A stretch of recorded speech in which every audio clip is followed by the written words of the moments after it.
Unknowns presentation. Organism number 3. Enterbacter aerogenes by Tyler Donnelly. Why is it important to be able to identify unknown bacterium? Because being able to identify an organism allows us to distinguish between any potentially good or harmful bacteria.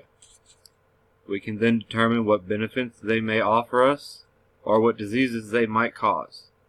If they are harmful, then we can identify possible treatments, and we can further see how a bacterium might perform its life functions. The first thing I did was a gram stain in order to determine its gram reaction and morphology. My results showed it to be a gram-negative rod. I also set up agar slants throughout the course of the test so I could have visible growth and have backup cultures. Then I set up a lipid and milk plate to test for the lipid and casein hydrolysis. Both came back negative. The next test I ran was the catalase and oxidase test. My bacterium tested positive for both catalase activity and oxidase activity. But since the blue started to show up around the growth before on it, and only showed up on the growth after an extended period of time, I decided to count it as a negative result. The next test was a SIM-Deep and gelatin liquefaction test. My SIM-Deep did not show any black growth below the surface, and it showed no reaction after adding the Kovacs reagent. The gelatin test stayed solid even after over a week's time of incubation. My next test was the TSI, the citrate, and the urease test. My TSI slant came back as acid in the slant and acid in the butt with no gas production. My citrate slant turned blue on half of it, so it tested positive for citrate use. And my urease activity came back negative. My next test was the carbohydrate fermentation test. As you can see, my lactose remained alkaline, which went against what I was expecting. Then my dextrose and my sucrose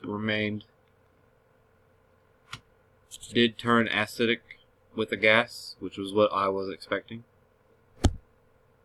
My litmus test was the last test I ran. I had originally run it first, but after incubating the first one at 37 degrees, the test came back alkaline.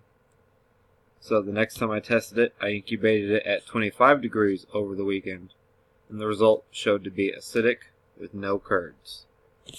The oxidase test and the litmus test had thrown me off because it gave me conflicting results with multiple other students.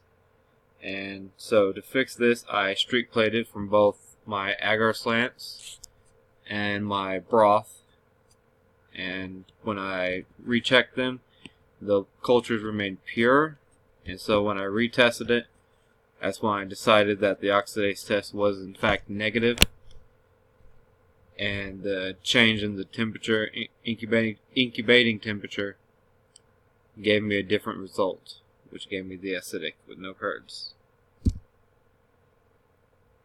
Enterobacter aerogenes is an important bacterium for us because it's part of our normal flora. So that means it helps keep other bacteria in check. It's commercially used to produce hydrogen gas. Inside humans, it's commonly found in the gastrointestinal tract, but outside, it's commonly found in the soil, water, and in dairy products. But it's also an opportunistic pathogen. It's capsule-forming and is a major cause of most nosocomial diseases. It can cause UTI infections, lower respiratory infections, wound festering, and it's been known to cause infections in the soft tissues and on the skin.